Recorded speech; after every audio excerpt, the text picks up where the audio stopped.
মধ্যপ্রাচ্য উত্তেজনায় ভয়াবহ জ্বালানি তেল সংকটে ভুগছে অধিকাংশ উন্নয়নশীল দেশ। একই ধরনের পরিস্থিতির মুখে 1970-এর দশকেও পড়েছিল বিশ্ব। চরম জ্বালানি সংকটে পড়েছিল বিশ্ববাসী।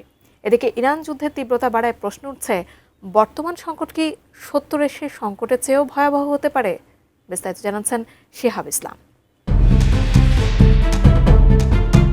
বিশ্বের অন্যতম গুরুত্বপূর্ণ তেল সরবরাহের রুট হরমুজ প্রণালী এখনও কার্যত বন্ধ রয়েছে।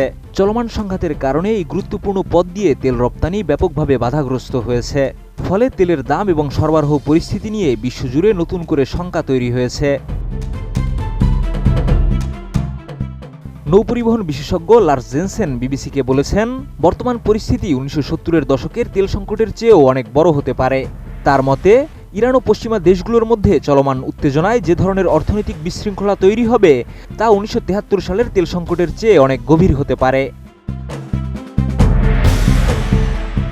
এই সতর্কবার্তা আন্তর্জাতিক জ্বালানি সংস্থা আইইএ এর পরিচালক ফাতি বিরলের বক্তব্যের প্রতিফলনও। তিনি বলেন, বিশ্ব এখন ইতিহাসের সবচেয়ে বড় জ্বালানি নিরাপত্তা হুমকির সম্মুখীন। 1973 সালের অক্টোবরে ইয়ম কিপুর যুদ্ধের সময় তেল উৎপাদনকারী আরব দেশগুলো যুক্তরাষ্ট্রের উপর নিষেধাজ্ঞা আরোপ করে এবং তেল উৎপাদনও কমিয়ে দেয়, যার কারণে তেলের দাম প্রায় 4 গুণ বেড়ে যায় এবং বিশ্বব্যাপী দীর্ঘমেয়াদী অর্থনৈতিক সংকটের সৃষ্টি হয়।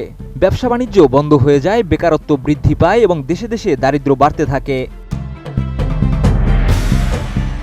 তবে ক্রিস্টাল এনার্জির প্রধান নির্বাহী ডক্টর ক্যারল নাকলে বলেন, 1970-এর দশকের সংকট ছিল একটি সুপরিকল্পিত রাজনৈতিক সিদ্ধান্তের ফল, যেখানে তেলের দাম অস্বাভাবিকভাবে বেড়ে যায়।